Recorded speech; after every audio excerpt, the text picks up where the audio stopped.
இன்று நமது பதிவில் நாம் தெரிந்து கொள்ளப் போவது, தூங்கும் குழந்தைகளுக்கு இதையெல்லாம் செய்யாதீங்க. எதையெல்லாம் செய்யக்கூடாது என்பதை தெரிந்து கொள்ள நமது சேனலை சப்ஸ்கிரைப் செய்து கொள்ளுங்கள். வீடியோவை தயவு செய்து முழுவதும் பாருங்கள். வாருங்கள் பதிவுக்குள் போகலாம். எப்பொழுதும் தூங்கும் குழந்தைக்கு மட்டும் திருஷ்டி கழிக்க கூடாது என்பார்கள். குழந்தை தூங்கிக் கொண்டிருக்கும் பொழுது போட்டோ எடுப்பது, குளிப்பாட்டுவது, பொட்டு வைப்பது, அலங்காரம் செய்வது, திருஷ்டி கழிப்பது போன்ற செயல்களை கட்டாயம் செய்யவே கூடாது. அப்படி செய்தால் அது எதிர்வினையை உண்டாக்கும். தூங்கிக் கொண்டிருக்கும் குழந்தைக்கு இதையெல்லாம் செய்தால் அது மிகப்பெரிய பாவமாக சாஸ்திரத்தில் சொல்லப்பட்டுள்ளது. இதனால் என்ன விளைவுகள் நேரும் என்பதை இந்த பதிவின் மூலம் அறிவோம். வாருங்கள். குழந்தையை எப்பொழுதும் விழித்து கொண்டிருக்கும் பொழுது தான் குளிப்பாட்ட வேண்டும். குளிப்பாட்டியதும் பவுடர், திருஷ்டி பொட்டு வைத்து தூங்க வைக்க வேண்டும். தூங்க வைத்த பின் விரல்களால் திருஷ்டி கழிப்பது, மற்ற பொருட்களையும் கொண்டு திருஷ்டி கழிப்பது மிகவும் தவறான செயலாகும். இதனால் குழந்தையின் ஆயுள் குறையும் என்று சாஸ்திரம் நம்மை எச்சரிக்கிறது. திருஷ்டி கழிப்பு என்பது குழந்தையின் நன்மைக்காக செய்யப்படும் ஒரு செயலாகும். அதுவே எதிர்வினையாக கெட்டதை விளைவிக்க கூடிய செயலாக மாறிவிடக்கூடாது. அதனால் தான் தூங்கும் பொழுது திருஷ்டி சுற்றி போடக்கூடாது என்று கூறுகிறார்கள்.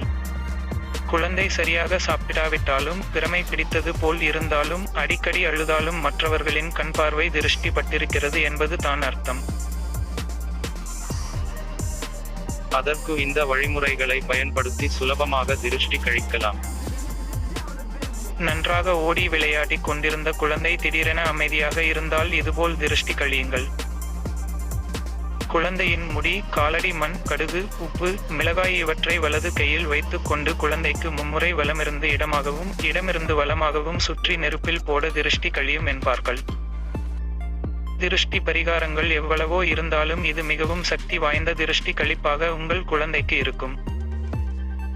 குழந்தை திடீரென கீழே விழுந்து பதட்டத்தில் அழுதால், கீழே விழுந்த இடத்தில் இருக்கும் செங்கல் துண்டு அல்லது மண்ணாங்கட்டி என்று கூறப்படும் மண்ணாலான கல் ஒரு துண்டு எடுத்து தலையை சுற்றி மும்முறை திருஷ்டி கழித்து தூக்கி தூரப் போடுங்கள்.